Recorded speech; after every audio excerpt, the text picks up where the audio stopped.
Hello everyone, welcome to JS learning point. আজকে আমরা জানব মৌলিক সংখ্যা কাকে বলে। মৌলিক সংখ্যা হলো এক এর চেয়ে বড় যে পূর্ণ সংখ্যাকে কেবলমাত্র এক এবং ওই সংখ্যা দ্বারা ভাগ করা যায় বা বিভাজ্য করা যায় তাকেই মৌলিক সংখ্যা বলে। যেমন এখানে দিছি আমরা ৭, কারণ ৭কে ১ এবং ৭ ছাড়া অন্য কোনো সংখ্যা দ্বারা ভাগ করা যায় না, তাই ৭ হচ্ছে মৌলিক সংখ্যা। যেমন ৭কে যদি আমরা ২ দিয়ে ভাগ দিই তাহলে আসবে ৩.৫। এই যে দশমিক আসলে এটা আসলে মূলত বিভাজ্য নয়।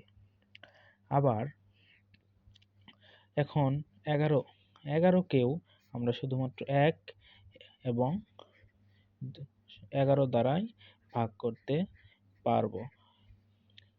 ১১কে যদি আমরা ২ দিয়ে ভাগ দিয়ে দিই তাহলে আমাদের দশমিক এসে পড়বে।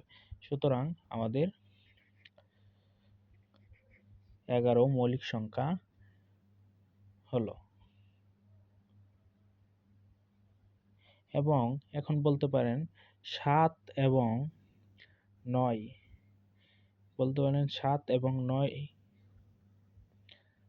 আমরা এখানে ৭ এবং ১১ লিখছি, মাঝখানে ৯ রয়েছে পূর্ণ সংখ্যা।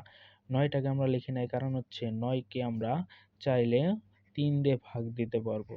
৩ দিয়ে ভাগ দিলে এটা দশমিক আসবে না, যার কারণে এটা মৌলিক সংখ্যা নয়।